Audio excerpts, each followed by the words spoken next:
আসসালামু আলাইকুম ভিউয়ার্স, আজকে অনেকদিন পরে নতুন একটি ভিডিও নিয়ে হাজির হলাম।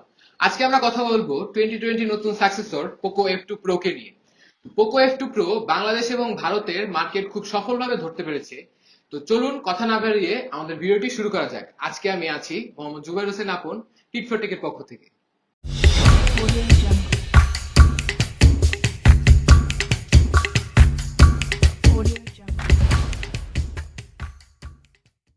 আজকে আমাদের যে রিভিউ ইউনিটটি রয়েছে সেটি আমাদের স্পন্সর করেছে বসুন্ধরা সিটির লেভেল 5 এর সি নাম্বার ব্লকে 67 নাম্বার শপ সেল টাউন। তো আমাদের ডেসক্রিপশনে তাদের শপের ডিটেলস এবং ফেসবুকের পেজের লিংক দেওয়া আছে। তো অবশ্যই আমাদের ডিসক্রিপশন থেকে তাদের শপটি চেক করে আসবেন। প্রথমে বলে নিচ্ছি, পোকো F2 Pro এই ফোনটি পাওয়া যাচ্ছে দুটি ভেরিয়েন্টে। একটি হচ্ছে 6128 জিবি স্টোরেজের ভেরিয়েন্ট, আরেকটি হচ্ছে 8256 জিবি স্টোরেজের ভেরিয়েন্ট। তবে থাকছে না কোনো ডেডিকেটেড মাইক্রো এসডি স্লট। এছাড়া এই ফোনটি কিনতে গেলে আপনারা কিছুটা প্যাচে পড়ে যেতে পারেন। সেটা হচ্ছে 6 জিবি 128 জিবি যে ভ্যারিয়েন্টটি রয়েছে, এই ভ্যারিয়েন্টটি এসেছে LPDDR4X র্যাম দিয়ে, আর 8 জিবি 256 জিবি যে ভ্যারিয়েন্টটি এসেছে এটি এসেছে LPDDR5, মানে নতুন একটি ভার্সনের র্যাম দিয়ে। তো বরাবরের মতোই চলুন আমরা ডিজাইন দিয়ে আমাদের ভিডিওটি শুরু করি। ডিজাইন ডিজাইন নিয়ে বলতে গেলে পোকো F2 Pro এর সামনে পেছনে দুই দিকে ব্যবহার করা হয়েছে গরিলা গ্লাস 5 এর প্রোটেকশন। এছাড়া মোবাইলের পেছনে রয়েছে কোয়াড ক্যামেরা সেটআপ, ওপরের দিকে পেয়ে যাবেন pop up selfie camera, IR blaster এবং দুনিয়া থেকে যা বিলুপ্ত হয়ে গেছে 3.5 millimetre jack. Yes boss, 3.5 millimetre jack is here. এছাড়া নিচের দিকে রয়েছে type C charging port, primary microphone, speaker grill এবং সিম কার্ড স্লট। কিন্তু থাকছে না ডেডিকেটেড মাইক্রো এসডি স্লট, যাতে করে আপনারা স্টোরেজ এক্সপেন্ডের কোনো সুযোগ পাচ্ছেন না। ডান দিকে রয়েছে একটি লাল কালারের পাওয়ার বাটন এবং তার উপরে রয়েছে ভলিউম আপ ডাউন ইন্ডিকেটর। পিছনের দিকে যে ক্যামেরাটি রয়েছে, ক্যামেরাটি আমার কাছে সেই লেগেছে, মানে একটা রোবোটিক রোবোটিক ফিল দেয়, যেটা অসাধারণ একটা লুক। আর এই ফোনটি দেখতে পাচ্ছেন, এই ফোনটি হচ্ছে রেডমির শাওমির যে আরেকটা সাব ব্র্যান্ড আছে, সেই রেডমি K30 Pro এর রিব্র্যান্ড। তো ডিজাইন নিয়ে আমি কোনো কথা বলবো না, কারণ ডিজাইন যার যার ব্যক্তিগত ব্যাপার। তো ওভারঅল আমার কাছে এই ডিজাইনটা অনেক ভালো লেগেছে, তবে সবচেয়ে বেশি ভালো লেগেছে এই ক্যামেরা, একটা রোবোটিক ফিল। এবার আসা যাক ডিসপ্লে সেকশনে। 6.67 ইঞ্চি অ্যামোলেড ফুল স্ক্রিন ডিসপ্লেটিতে ব্যবহার করা হয়েছে কর্নিং গরিলা গ্লাস 5 এর প্রোটেকশন। আগেই বলেছি, ফোনটির দুই পাশেই, সামনে এবং পিছে দুপাশে ব্যবহার করা হয়েছে কর্নিং গরিলা গ্লাস 5 এর প্রোটেকশন। রেজুলেশন হিসেবে থাকছে 2400 into 1080p full HD plus display. Brightness 500 nits পর্যন্ত যায়। Aspect ratio 20:9। কন্ট্রাস্ট রেশিও হিসেবে থাকছে 5 মিলিয়ন:1 এবং colour range NTSC 98%। 60 hertz refresh rate সমৃদ্ধ এবং 180 হার্জ স্যাম্পল রেট সমৃদ্ধ এই ডিসপ্লেটি HDR10+ সাপোর্ট করে এবং আপনি নেটফ্লিক্সে ভিডিও দেখতে পারবেন এইচডিতে। ডিসপ্লেটিতে ভিডিও স্ট্রিম করে অনেক মজা পেয়েছি এবং আমার কাছে এক্সপিরিয়েন্সটা অনেক অসাধারণ ছিল। ফুল এইচডি প্লাসের এই ডিসপ্লেটিতে আপনি যদি ভিডিও স্ট্রিম করেন, মনে হবে কি যে আপনি পুরো স্ক্রিনেই হারিয়ে গেছেন। তো ওভারঅল এই ডিসপ্লেটি আমার কাছে অনেক ভালো লেগেছে। এরপর বলবো ক্যামেরা নিয়ে। পেছনে থাকছে 4টি ক্যামেরা সেটআপ।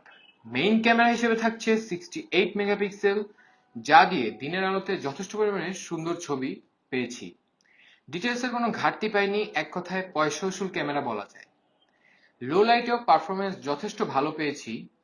তাছাড়া ফোকাস লক করে ছবি তুলতে পারলে আরো ভালো ছবি উঠে।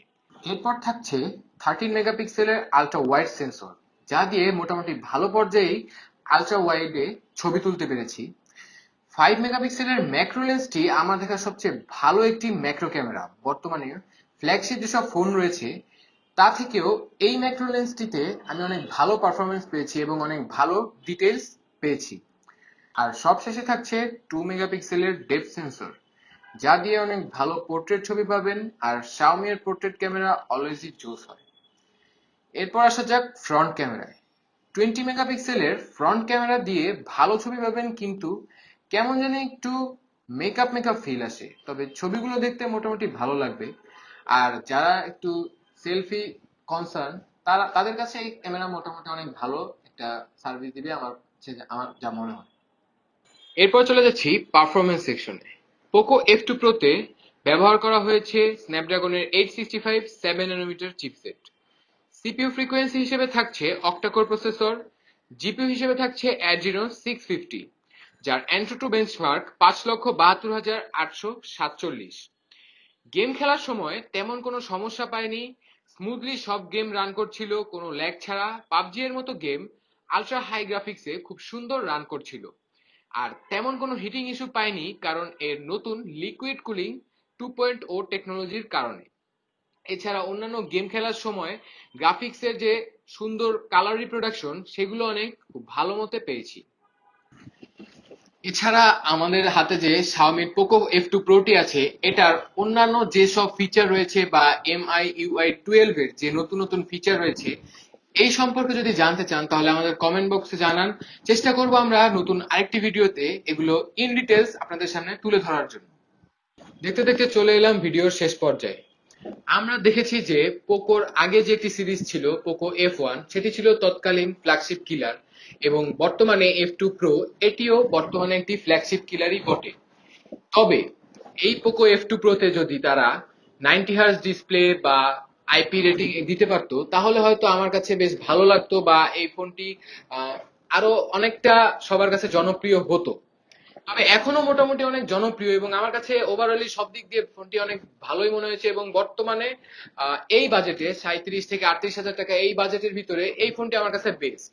তবে এক্সপেকটেশন বলে তো অনেক কিছু থাকে, আহ, তো আর কিছু বলার নেই। আমার কাছে ওভারঅলি ইটস বেস্ট। চেষ্টা করেছি এই ভিডিওটিতে পোকো F2 Pro সম্পর্কে একটি বেসিক ধারণা তুলে ধরার। তো আপনারা যদি এটার ইন ডিটেইলস কোনো ভিডিও চান আমাদের কমেন্ট বক্সে জানান। আমাদের এই ভিডিওটি যদি ভালো লেগে থাকে আপনাদের, তাহলে লাইক দিবেন, শেয়ার করবেন, সাবস্ক্রাইব করবেন এবং পাশে থাকা বেল আইকনটি বাজিয়ে দিবেন, যাতে নতুন কোনো আপডেট খুব শীঘ্রই আপনারা পেয়ে যান। তো সে পর্যন্ত আমি এখন বিদায় নিচ্ছি, দেখা হবে নতুন অন্য কোনো একটি ভিডিওতে। আল্লাহ হাফেজ।